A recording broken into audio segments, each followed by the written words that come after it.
My guest today is someone you might recognize as a former war correspondent for Fox News who stood in the midst of battlegrounds and revolutions during the Arab Spring.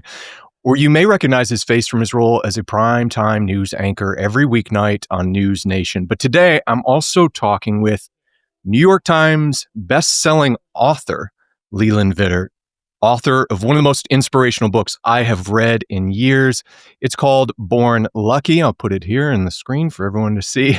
Born Lucky, a dedicated father, a grateful son, and my journey with autism. Leland, did you ever imagine New York Times bestselling author next to your name? Has that ever been on your grid? No, especially not in high school when I was getting C's in English and happy about it. So I think it's been a journey. Paul, I think the reason for the success of the book is not me.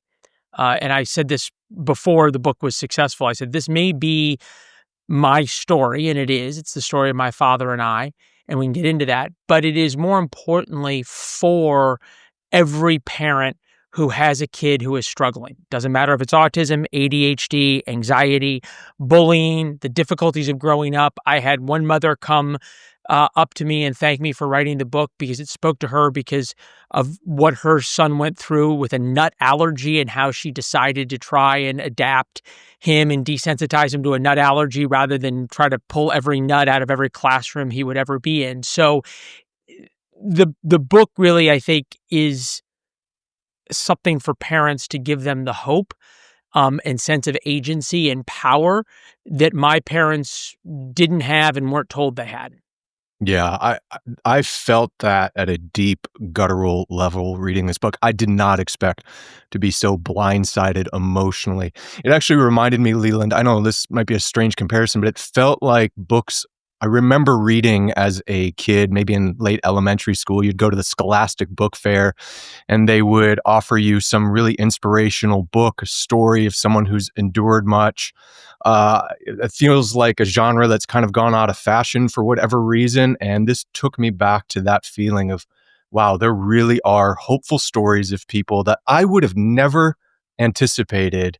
Just, the little I knew about you. I mean, I've certainly seen you on NewsNation. You probably don't recall. You had me on once before, and I would have never been able to guess all that you endured. I know you don't want to make this a story so much about you as much as it is a testament to your parents and the other mentors Mm-hmm. in your life.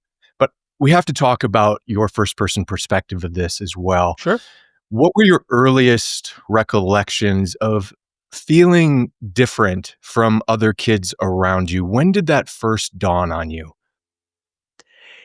When we went back to go through this, Paul, I had forgotten. I think, the brain does a really good job of sort of either repressing or pushing back, whatever you want to call it, the deepest, darkest memories. The thing that hit me the hardest was what my sister said. So I was interviewing my sister and she said, well, my first memory of you, meaning her first memory of her brother, was when she was in kindergarten and I was in fifth grade. So we write in Born Lucky about this moment. It would have been in the fall of fifth grade. I had been pulled out of, at that point, I think 2 schools. And she and I both went to the same school. I was in fifth grade. She was in kindergarten. And, the classrooms a couple of floors apart from each other in this school. And I would walk downstairs every day at 3:00 and I would pick her up from kindergarten. And then we would walk home, and we would walk home through the woods at the back of the PE fields of the school through the woods into our house.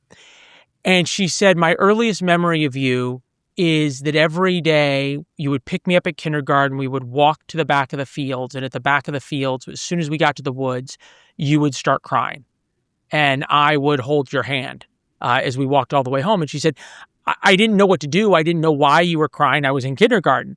But that sort of struck me as what the rawness of that emotion that I felt. Sure, starting when I was really in 4 and 5 years old, right? It was very clear that I had some serious issues. So in Born Lucky, the scene where you really understand what my parents are going to be up against is we were on a family vacation. I was about 6 or 7, and we get to I think it was a dude ranch. So, big sort of ranch house, and families would have all these little cabins, and everything was Saturday to Saturday. So on Saturday you showed up, and everybody, all the families were out on like the big lawn in front of the ranch, and there was this pickup soccer match. And I was running into kids. I was trying to talk to kids while the kids were trying to play. If a kid would touch me, I would turn around and hit him. All these sort of very off-putting moments. And it was the first time for my dad that it really crystallizes in his mind. In fact, he remembers looking at my mom and saying, Jesus Christ, we got a real problem here. Hmm. There had been indications before that, but that was that crystallizing moment.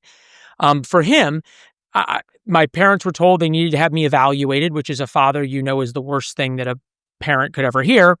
So they take me to a psychology medical office building testing center. They give me off to the woman to go test me. They're sitting there, the linoleum floor, bad, uncomfortable furniture, old magazines, stale coffee, whatever, for a couple of hours, desperate. And my parents see me as I walk back in, and the woman says to them, we got a lot of problems here. She said, it's very difficult to understand what's going on inside Lucky's head. Lucky's my nickname.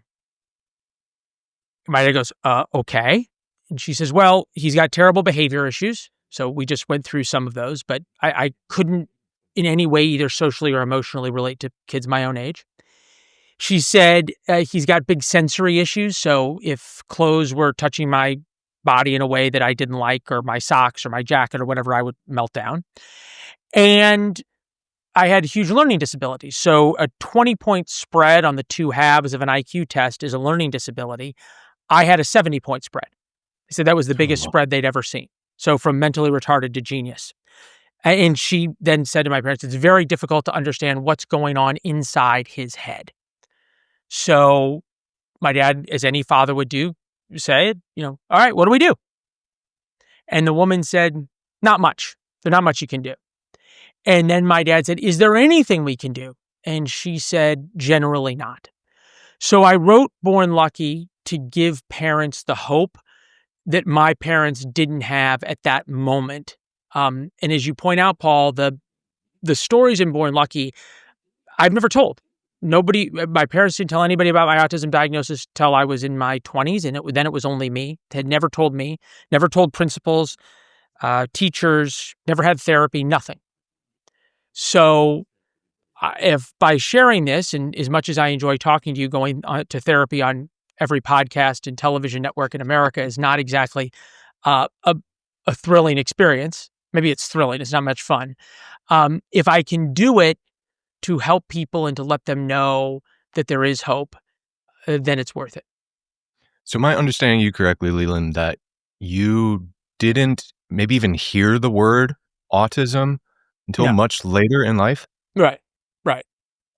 Okay, so I think we're of similar ages and generations. And so when I was thinking back, to my elementary years and thinking about kids around me, I certainly remember that there were kids who were different, but we didn't have that term floating around our vernacular, autism, at the time. So what sorts of language did you either use about yourself, or certainly, as you talk about in the book, there was very hurtful language from people who didn't understand. What was your own kind of self-understanding as a young kid, elementary years, moving into middle school? It's a great question. I don't particularly remember language. I knew I was different. I knew I was bullied. I think, by the time I started seventh grade, I'd been pulled out of either 3 or 4 schools. Can't remember. Wow. Depends on what you count. One, I was asked to leave, and then they made a deal that I could stay if my mom came every day. One other one, so 3 schools. And I knew I was different. My dad sort of said to me, you're different because you have different values and you have different character, and the character that makes you bullied and isolated and crushed right now is going to make you successful and have friends later on in life. As I got older, I realized there was a 4th component to it, right? Which is that I had to work to adapt myself. And my dad was setting the stage through those 15 years when really he was my only friend and the only person I spent time with. He was spending hours every day, and we take you through Born Lucky, the techniques he used to teach me the social and emotional fabric that comes naturally to somebody like you, that for me is a learned skill. Hmm.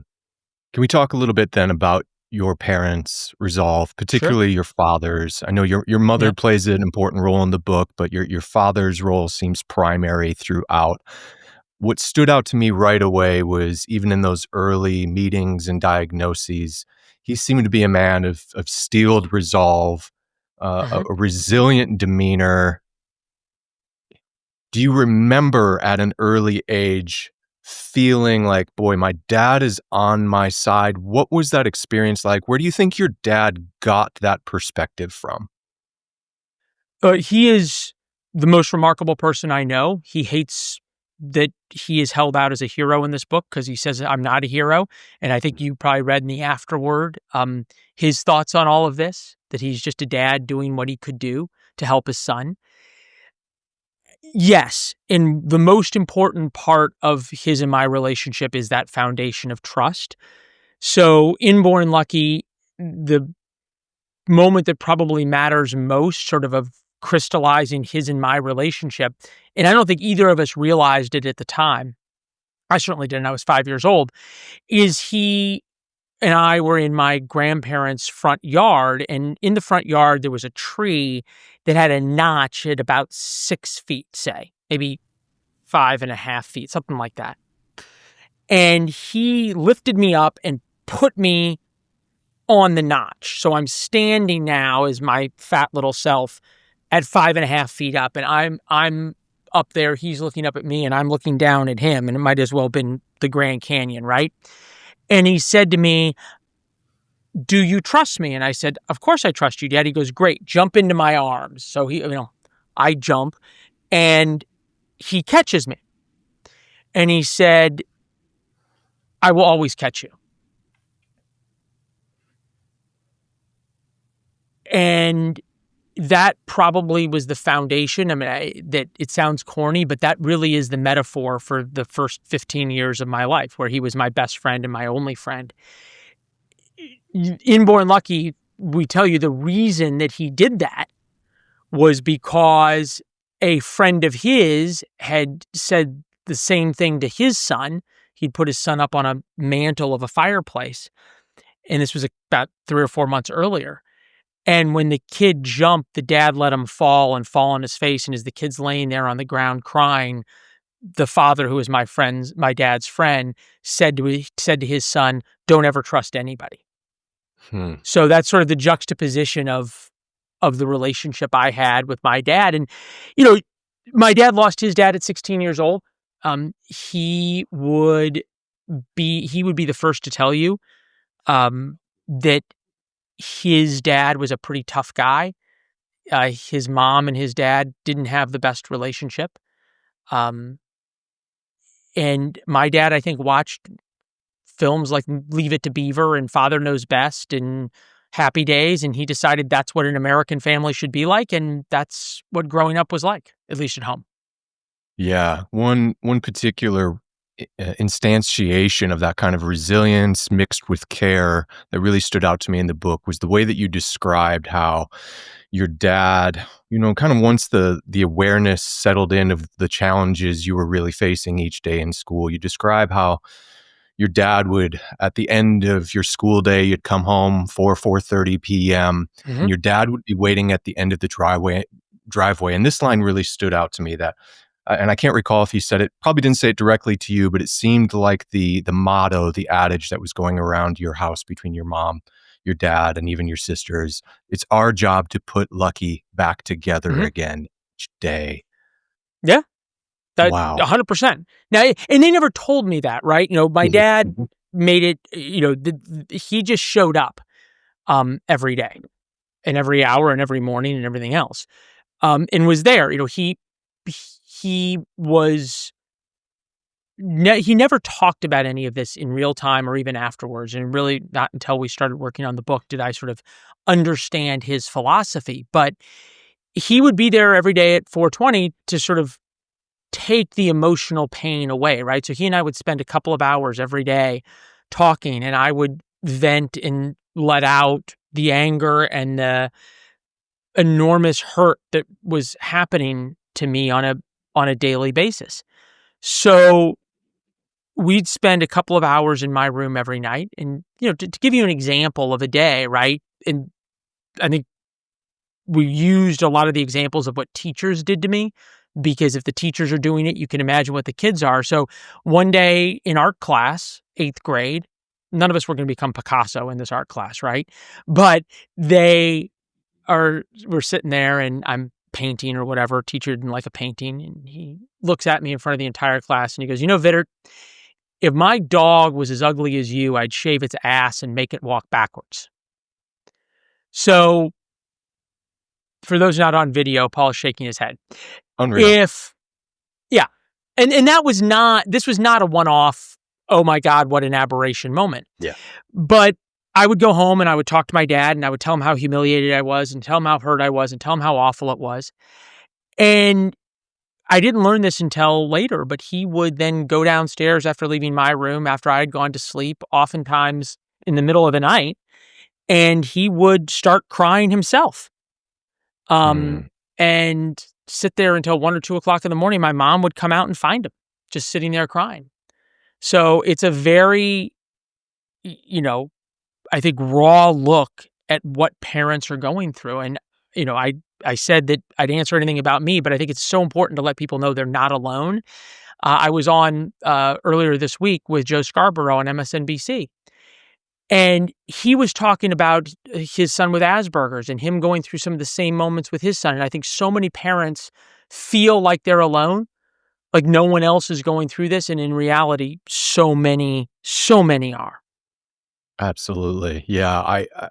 I think of the ways in which parents who have endured with their children everything from chronic illness to, to an autism diagnosis or ADHD, the way in which we have to juggle this tension between, pushing your child and when to lean into that empathy, that care.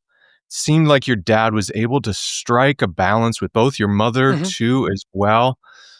Where, when you look back on it, what was an instance in which you felt like your parents pushed you beyond your comfort zone in a way that was important developmentally for you to become the person who you are today?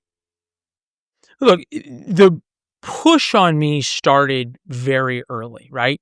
So dad realized I wasn't going to be good at school because of the learning disabilities. I wasn't going to have friends at school, and I was not going to be good at athletics because I was uncoordinated in a mess physically. So he realized that from a very young age, he was going to have to figure out how to help me earn self-esteem. Self-esteem was always earned. It was never given. So what's easy to do, but requires a lot of effort? Push-ups, 200 push-ups a day, 5 days a week. And that began that process starting at 5 or 6 years old of teaching me that hard work equals accomplishment. The accomplishment was after 3 months of doing this, I'd get a reward, get to do something with my mom or whatever.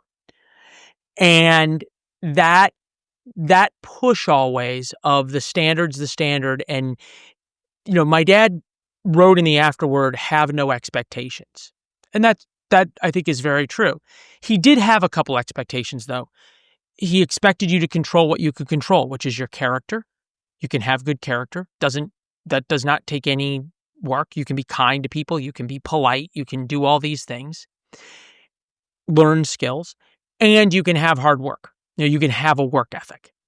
And those were two things that he really always demanded of me from a very young age. And I think that in terms of pushing me to be more, he never said, I don't like you the way you are, but he did say that I think you and I believe you can be more. What a different message it seems to me that I don't know.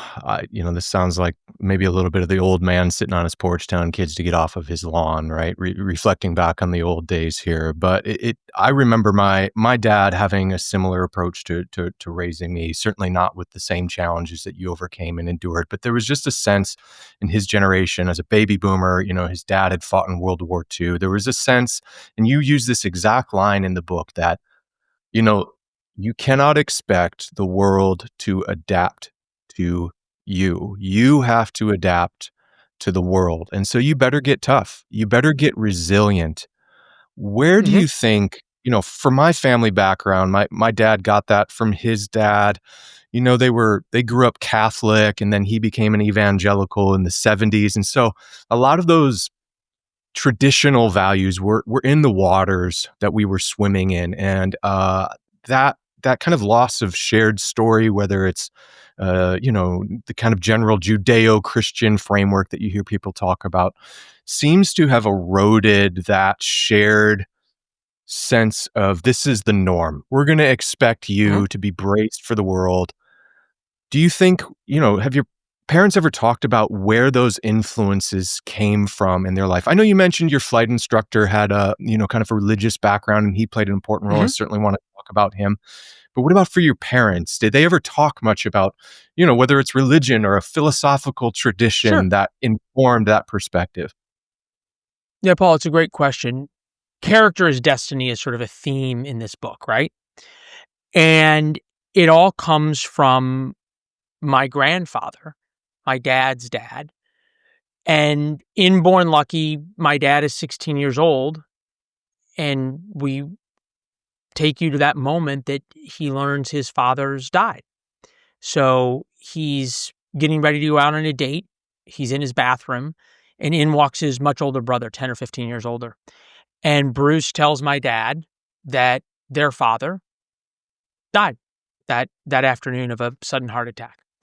So my dad and my uncle drive down to the family construction company's office, and they open the safe, and in the safe is a letter to my grandfather's two sons. And we have the letter in Born Lucky. You can read it. And the letter talks about how a man is defined by his character and his values. And it doesn't matter how successful you are, it doesn't matter how rich you are, it doesn't matter your accomplishments, whatever it is, what matters is your character. And that is what was taught to me. And that is, I think, what informed everything that happened in my life and what was made to be important. The dot dot dot to that of, adapting me to the world rather than the world to me, which is sort of, I think you're kind of getting at that second half of the book. That was just dad's understanding, um, that you cannot be successful later in life if you haven't faced adversity earlier in life. And so much of Born Lucky, I think, is a father not removing adversity, which is so in vogue right now, right? Which is to say, okay, Mhm. no, no, no, everything, we're going to just, you hard to concentrate on tests, get more time on tests. Hard to do this, well, we'll make accommodations. Well, aren't good at this sport, you get a participation trophy, whatever it is. And that just wasn't the way my dad built life for me. It was that if you want self-esteem, you're going to have to earn it. And yeah, there were many, many, many dark days and dark months and dark years.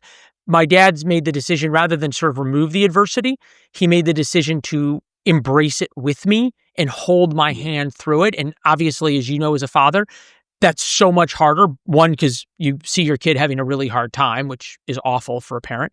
But two, it requires so much more time and so much more investment and so much more emotional investment into your child, which is what my father did. Hmm. Yeah, it makes me think a little bit about some of the work in psychology around narrative identity, and that we are storied creatures, and that the story we believe is true about the world becomes the story we live into. And so, if from a very young age you're hearing a story from your parents about how these adversities, which they they don't necessarily have in and of themselves some sort of like objectively clear truth about what you're doing.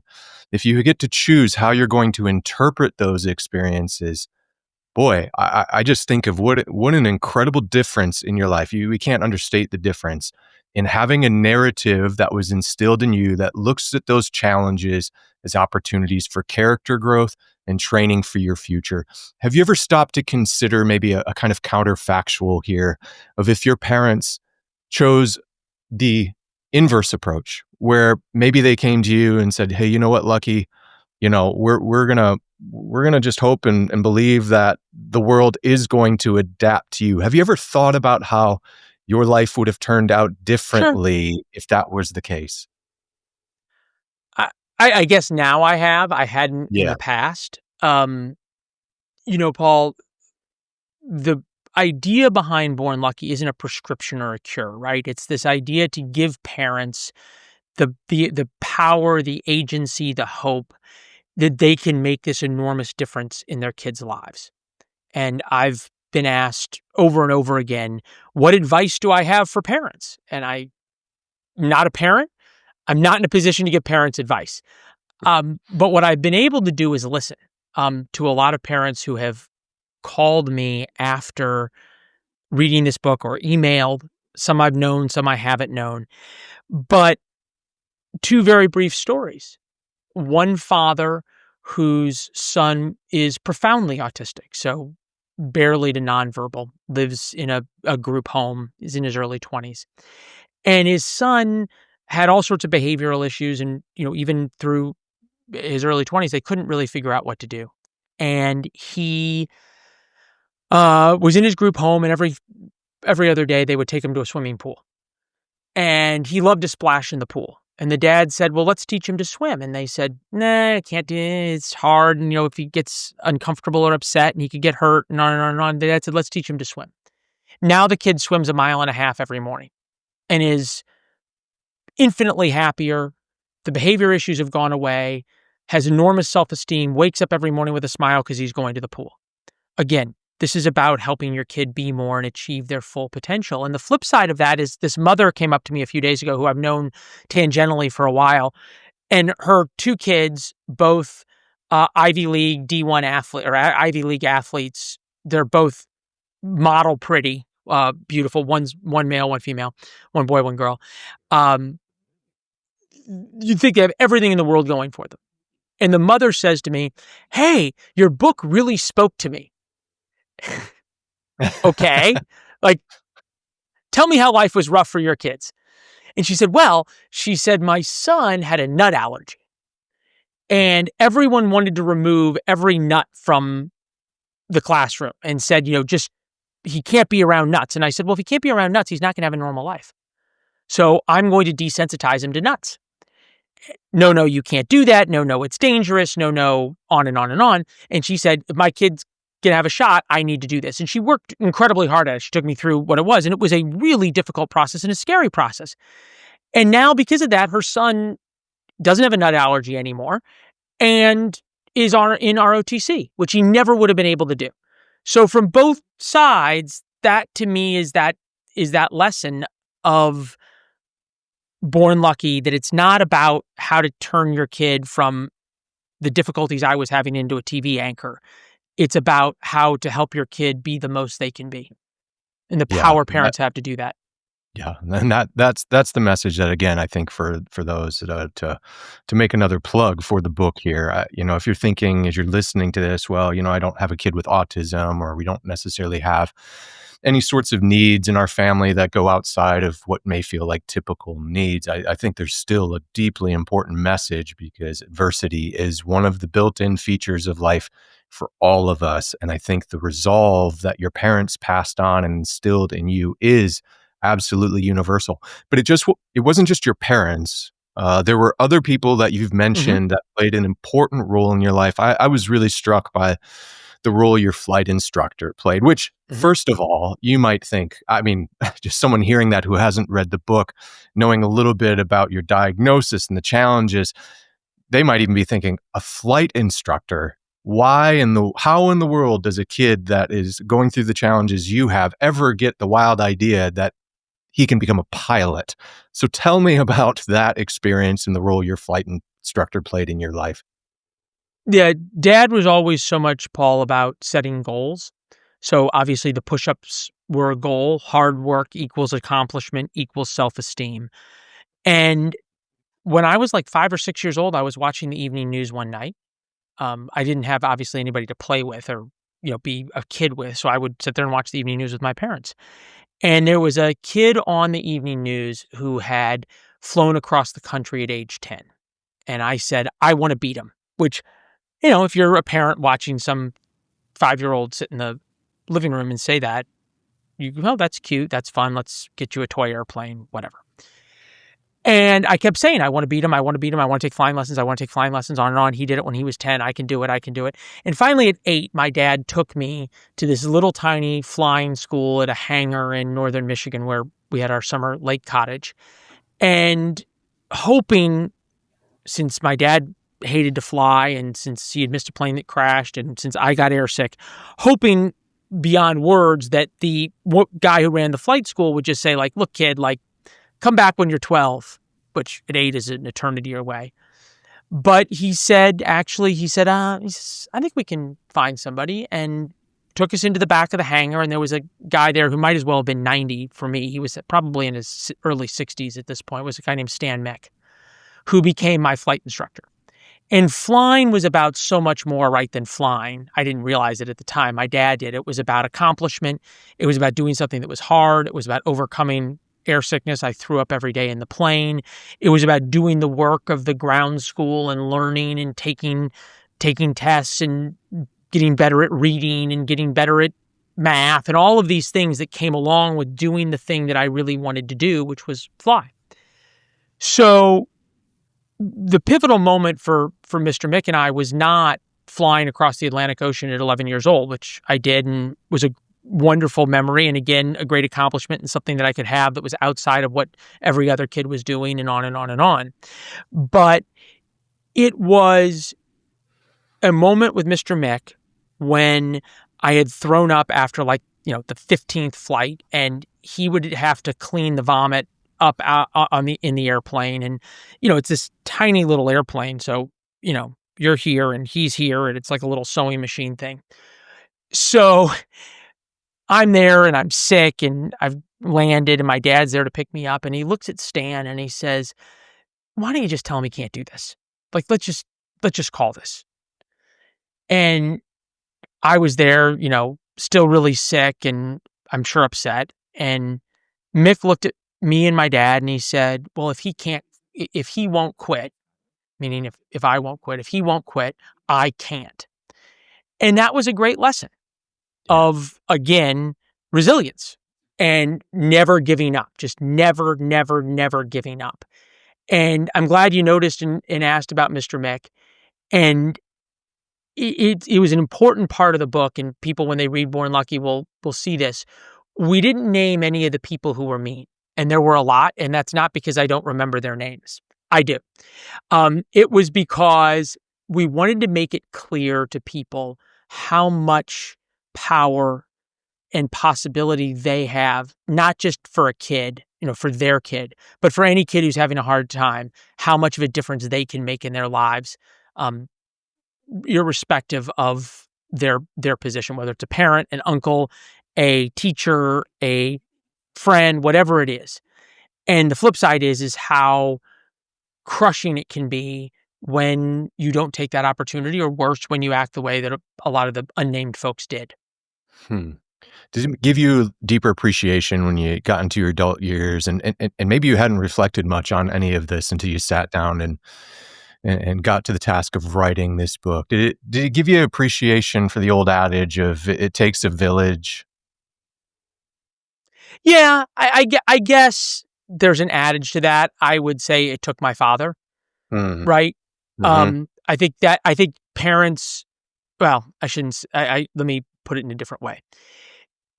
You need a village elder, you need a mayor, whatever the analogy is, that the role my dad took in the thousands upon thousands of hours that he didn't play golf, that he didn't go out to lunch with his friends, that he didn't travel with my mom, that he didn't go out to dinner, that he didn't meet his friends for an ice cream cone, whatever it is, that was really the the point of this. And I think, Paul, as you pointed out, it was a whole family thing, right? It was my mom, it was my sister that really came around, and it was us against the world. And Mhm. I'm so grateful to the other people in the book, but that was really the core of this. Yeah, I suppose on the flip side of it, there was a lot of really negative experiences from that village in your From the life village. too. Yeah, So yeah, the village yeah, was also potentially really, really destructive if it weren't for the core of your yeah. Our family and our your. our teep our teepee was the only safe space I had. Ah, that's really interesting. Yeah, interesting to hear you reflect on that. That flips it for me a little bit in a way that, yeah, there's two sides to that coin of it. It takes a village because there's certainly a number of inputs in your life that, for whatever reason, their own depravity in their souls, their own pain, who knows? I mean, who would ever understand what would go into the mind of an art teacher that would say Yeah. something like that to a student? You can kind of understand when they're, you're in middle school. Middle school, as you mentioned, maybe prepared you for Washington, D.C. and Great training for a Washington newsroom. But, I'll give you one more, Paul, just because I think this is illustrative of sort of how teachers treated me and what my parents felt like they were up against. So 7th grade, I'd already been pulled out of a couple of schools, and I'm starting a new school. So you can imagine how hopeful my parents were, right? That Mhm. things were gonna get better. It's the middle of the fall. They get called over to the principal's office. So in Born Lucky, my parents are in the principal's office now, and we've all been in a principal's office, chairs, and this was a nice school, so nice little desk and windows out to the quad where kids were. It's fall, so it's end of September. And my parents are sitting there, and they're hopeful that this is gonna be the thing that gets better, right? That this is the new opportunity. The principal says to my parents, everybody at this school thinks Lucky is quite weird.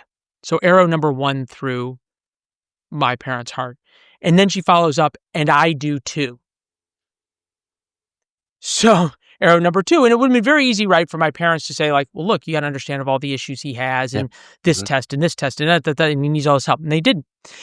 What happened, and again, things I didn't know until we started working on the book. But my mom said that in a number of these principals meetings, because a meeting like that happened all the time, right? Is that, they would give you coffee in a little styrofoam cup or something before you sat down, or water. Is routinely after she finished the coffee or water, she would be so angry and so frustrated, she would tear the styrofoam cup into pieces. And she would look down at the end of the meeting, and there would be just this like pile of styrofoam in her hand at the end of these principal meetings. So that's, and then my parents had to go home, and they just had each other Mhm. to put each other back together. Hmm. One of the things I hear from people who either they themselves or their children or a family member has been diagnosed with being on the spectrum or Mhm. even ADHD is that there's obviously a challenging and maybe even debilitating, unless you take the approach your parents did, component to that condition. And yet there also seems to be a way in which, if reframed, there could be almost like a superpower component on the flip side, that the processing power seems to be put towards other things. One of the through lines throughout this book that really stood out to me was your relationship to telling the truth, your Mhm. relationship to truth. And it made me wonder about the ways in which maybe those who are neurotypical experience maybe more social anxiety, especially if they're highly agreeable. They may perhaps feel more pressure to lie, to receive social acceptance. What was it like being a young person that kind of just already had to navigate, I am probably not going to be socially accepted where I go? And how do you think that impacted your relationship with telling the truth throughout your life? Yeah, it goes back to what my grandfather said, right? Character's destiny. The only time my dad ever showed any kind of disappointment in me was when I think I was 7 or 8. I lied about whether or not I had done some reading that I was supposed to do before flying. And he had me sit at the dining room table and write, "I will tell the truth," or "I will always tell the truth." I think 1,000 times. I could see the words without opening my eyes at that point. I've never known what it's like to be any different than me. So a lot of Mhm. people have asked, what's it like to date when you have autism? Or what's it like to do this? Or is this your superpower? I have no idea. I'm just me. Mm. Um, I think probably classically people who are on the spectrum, have autism, whatever you want to call it, see the world much more black and white. I've always seen it as this very stark right versus wrong, which ended up getting me invited not to return to Fox News because I saw the 2020 election as right versus wrong, that Trump lost and therefore he lost. Um, but I don't know if it was I don't know if it was the reason I didn't fit in socially. I don't think that was it. I think I didn't fit in socially because I couldn't relate to people emotionally and socially. And Right. it's important to note for people who are listening, going, "Oh, we watch Leland on TV and he's cured." And people have said that to me, how to fix autism or something like that. And that's just not the case at all. Um, my dad taught me how to adapt, but adapting is a discipline. And inborn lucky, I equate it to being an alcoholic, in the sense that every day you have to work on it, or every hour you have to work on it. And to let your listeners in on something that's not in the book, because it happened after we finished writing it, I was playing golf at my father-in-law's golf club a couple of weeks ago, maybe a month and a half ago. And we finished playing golf. We'd had a wonderful round, played with this very nice older man, and we were late. So I'm now next to the carts at the golf course trying to pack my golf bag into my travel bag so we can get out of there. And I need to get my travel bag shipped out and to whatever we were doing. And one of the classic characteristics of autism is to be incredibly task focused, right? That you just are like this. So I am packing my golf bag and the older man walks over. I'm down on the ground and this clearly very successful, nicely dressed, we'd played golf with him, friendly guy, walks over and he starts trying to talk to me. And I'm just focused on packing the golf bag. Pack the golf bag, pack the golf bag. He's trying to talk to me. And in the moment, I knew I should have stopped packing the golf bag and gotten up and talking to him. Like, nobody's that late. No 5 minutes matters that much. And I could not help myself. I was so focused on packing the golf bag. It just was like I was, it was an uncontrollable urge. Hmm. And he eventually decides, like, this kid's just really rude, so I'm going to walk away. So he leaves. And I thought to myself, God blessed Lucky, after 40 years, everything your dad's taught you, every day working on this, there are still moments that you just are right back to being 5 years old or 8 years old. So I got the guy's number. I sent him a text message. I said, "I'm so sorry I was rude to you. This is completely unacceptable. I just obviously was really focused on packing my golf bag and we were late. I'm very sorry." What I didn't say was, "And by the way, I have autism." Mhm. That was my autism, or that was my this, or whatever. Because dad always, I think the reason dad, or one of the reasons he never told me I had a diagnosis, was he didn't want me to use it as an excuse. He didn't want me to see myself as a victim. He didn't want me to see myself as different, because the standard was the standard, and the standard is what the world is going to judge you by. Same with your character about telling the truth, same with any of these things. And you've just got to live up to that. Mm. That ability to tell the truth, and take a situation like your role at Fox News in 2020. Yeah, by the way, I've learned now, being married, Paul, that sometimes the truth must be, um, the whole truth must not always be said. How about that? Yes, there's a way you can present the truth that can lead Yes, to better or yes. worse results. Absolutely. Yeah. Uh, but I always think with my own kids or, people in my life that I try to play some sort of mentoring role to, that the question I'm always asking them is, uh, are are you acting today in a way that's in keeping with who you want to become in the future? Because who you're gonna act like today is the person you will become in the future. And I think of a kind of through a connection point between you and your high school years having to deal with an opportunity to tell the truth in a very difficult situation when pressured by a prominent coach in your life, and Yeah. how maybe, how you responded in that moment did something in your character to allow your character to stand in more, frankly, much more costly situations where the truth could cost you not just social capital, but your job and your livelihood. Can you tell about a little bit about that Yeah, story? sure. Yeah, Paul, I have to say you get the credit of I think we're now at 100 interviews I've done for Born Lucky, for having the deepest knowledge of the book, of anybody, and That's being great. able to get get things and weaved together. Um, the story you're talking about was when I was in 8th grade. I had started rowing. Um, Physical fitness was always a big part of what I was doing, what my dad was trying to get me to do, again, because hard work equals results oftentimes in sports. I wasn't going to be good in any of the ball sports because I didn't have depth perception. I didn't have good fine motor skills, but there was a local club rowing program in St. Louis that my dad got me involved in. And again, hard work, it's pretty easy. The harder you pull, the better you do in rowing. So I got pretty good at it in 8th grade. In 9th grade, I made the varsity team, which was a way to not have to play sports at my high school, which was great, on and on and on. But at the end of my freshman year in high school, I was on the varsity rowing team, and I was asked to row in what is called the novice, which is the first year guys race, to try to help them. The full story is in Born Lucky, but effectively a coach asked me to lie in a race and say that I was uh, a new rower when I was not. And I said, I'm sorry, I can't do that. And the coach threatened to throw me off the team, and uh, was quite difficult towards me for doing that. And I said, look, I'm sorry, I have to live with myself. And that's just not who I am. It's not what I was raised to be. And if that means I get thrown off the team, so be it.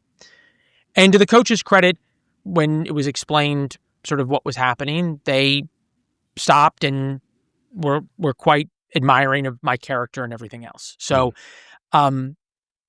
it was, I think, a seminal moment for my dad. I think it's one of the proudest moments he said he'd ever had of me, because he realized that when pressured, I would do the right thing, which to him was way more important than winning or being successful or anything else in life.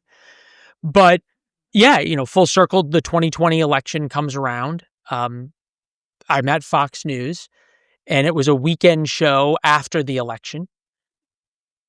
There's one of Trump's representatives on the show with me. Stop the Steal rallies are happening in Washington. Trump is continuing to claim that he won and there was fraud and all these other kinds of things.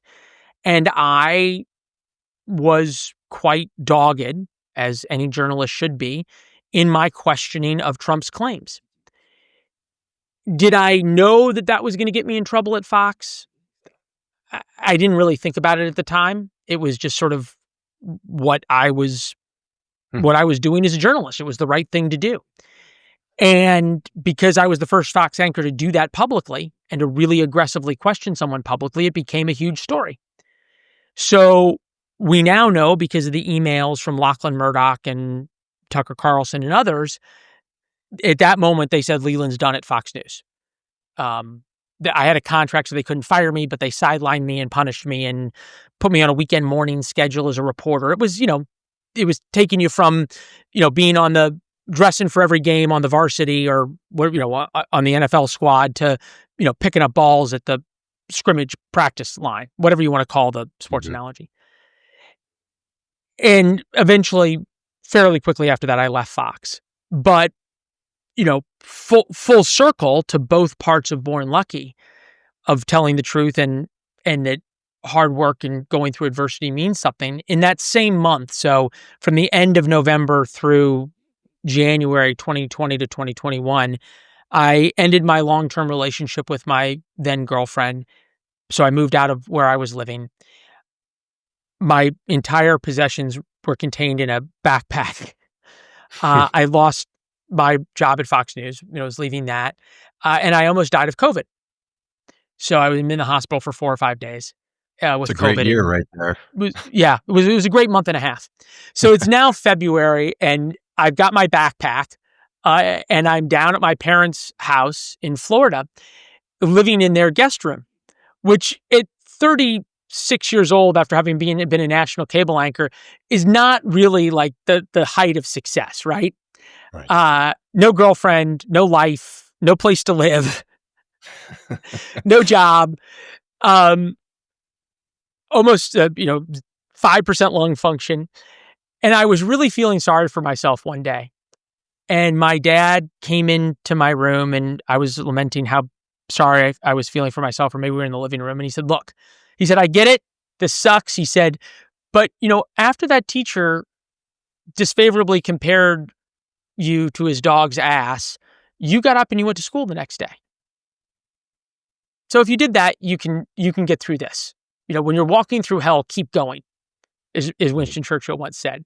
So that was kind of I think the full circle moment for me of why adversity and dealing with adversity was so important.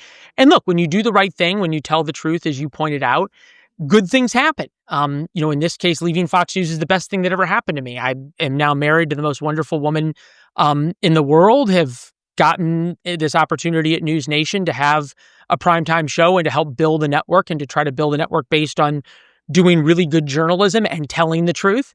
So that to me is the full circle of both parts of Born Lucky.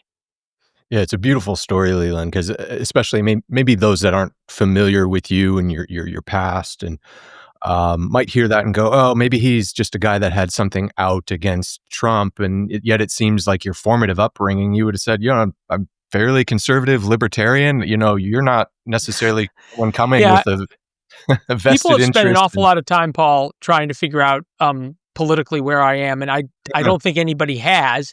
yeah, I don't think it's that important.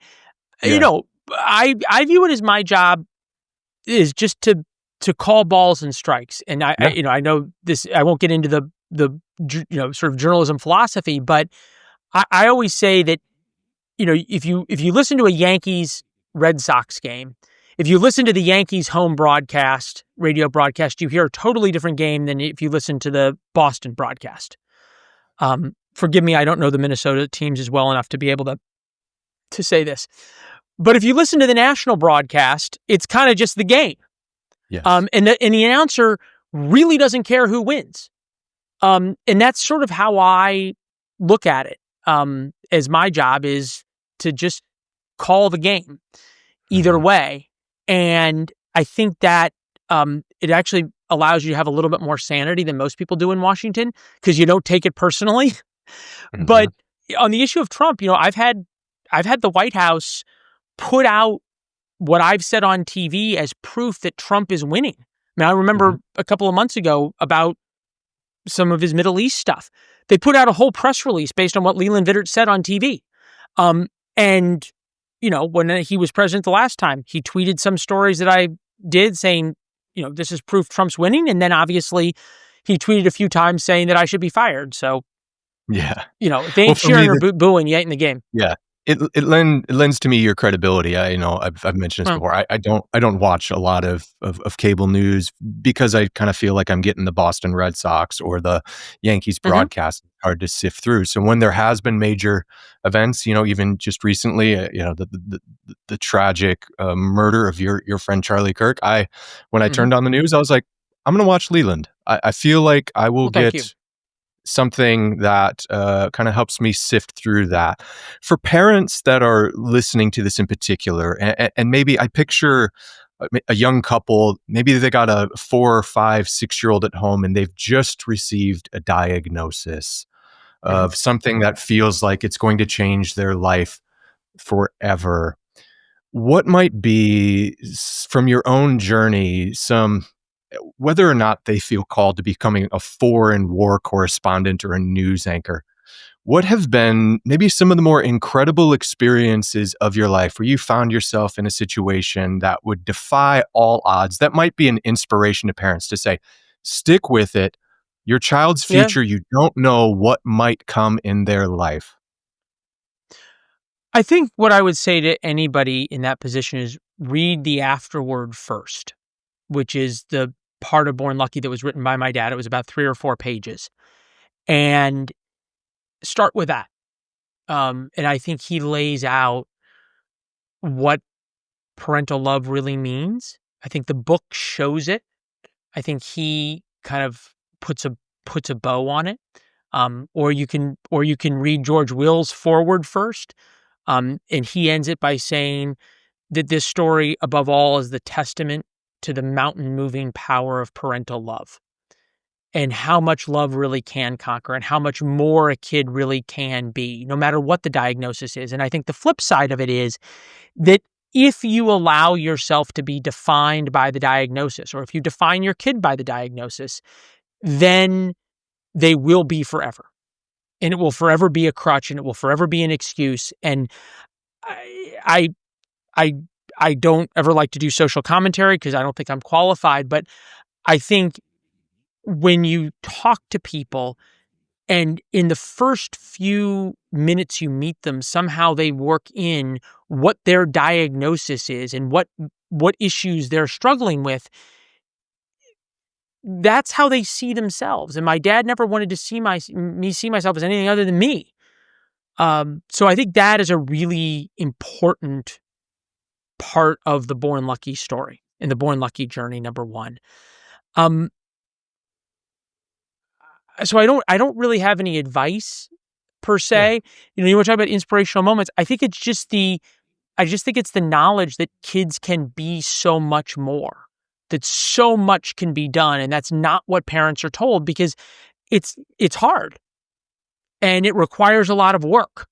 And that to me is what to take away from the book. And I'll sort of sum it up like this.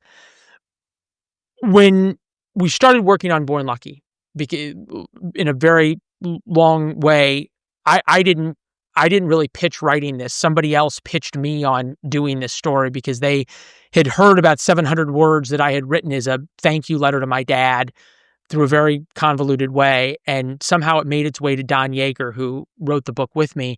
And Don has a child on the autism spectrum. And he called me. He's a 12-time New York Times, now 13 times New York Times bestselling author, and said, I have to do this story with you. Like, we have to do this. And I said, eh. So my dad and I went to meet him and his child who has autism for dinner. And we agreed to do this. But as we started working on the story, and a lot of it was interviewing my dad, right? Because especially when I was younger, I didn't remember a lot of this stuff. Dad would stop and say, I don't know if I can relive this. I don't know if I want to talk about this. I don't know if I want to put this in the book. This is things we never told anybody publicly. I said, I understand. I said, but it's not going to work if we adjudicate every story. So how about this? You tell me everything, be as raw as you possibly can. I'm going to write the manuscript. And when we're done, if you don't like it, we won't turn it into HarperCollins. Which, was a risky bet on my point, because I had a book contract and I didn't have a plan if my dad said no. So I hand him the manuscript at the end and he reads it and he again said, I don't know. Like, really, do we want to do this? And I thought, and I said, Dad, let me turn it around. If when I was in elementary school and that woman who told you there's nothing you can do, you got to meet him where he is who he is, good luck. If instead she had handed you Born Lucky and said, here you go, just read this. Not a prescription, it's a story. And he said I would have read it every week. So Yeah. One final question here for you, Leland. sure. There's a phrase, it comes up at least once in the book, maybe a couple of times, and it really stood out to me. And I wondered if you could share what it meant to you. It's hard to beat a man who doesn't quit.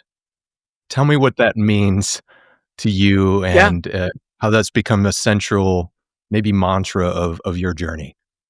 It's a great pullout, Paul. It comes from the great Tom Sainer of a restaurant and food market in St. Louis, one of the more successful businesses in St. Louis. And Tom has had setback after setback. His business flooded in the Great Flood of '92 with no flood insurance, came back from that. Almost died in a house fire at his own house, came back from that. I mean, he's just the most resilient man I know, with by far the best attitude of anybody I've ever met. Always a smile, always grateful, always thankful. And It is very true. It is hard to beat a man who won't quit.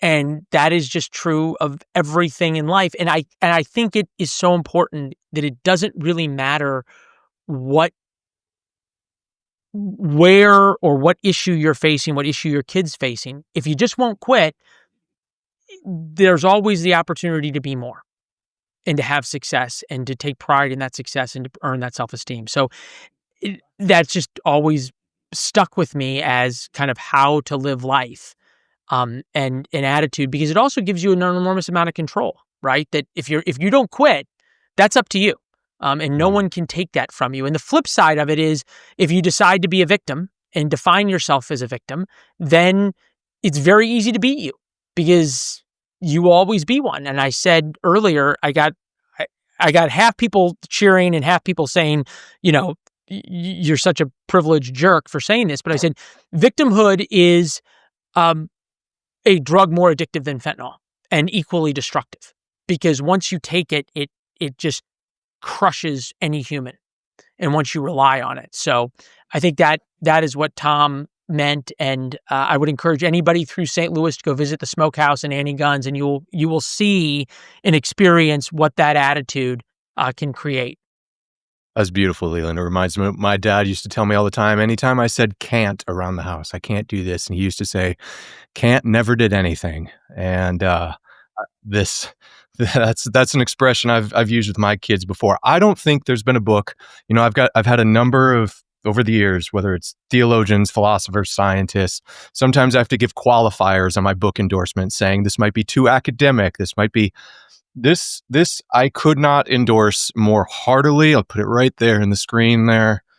I couldn't endorse more heartily this book. I think of elementary teachers, middle school teachers. I think of youth pastors. It's apolitical. I don't care what side of the political aisle you're on. It is one of the more inspirational books I've read in years, Lucky. Thanks to your dad for letting you Yeah. write it and get it out. Hopefully, those of you, I'm going to put a link in the description below. I know it's been selling like hotcakes, and so hopefully Amazon and the other places will still have it. That's a good problem to have. Thank you, Leland, for your time today. Hey, Paul, thank you very much. Appreciate it. Keep up the great work.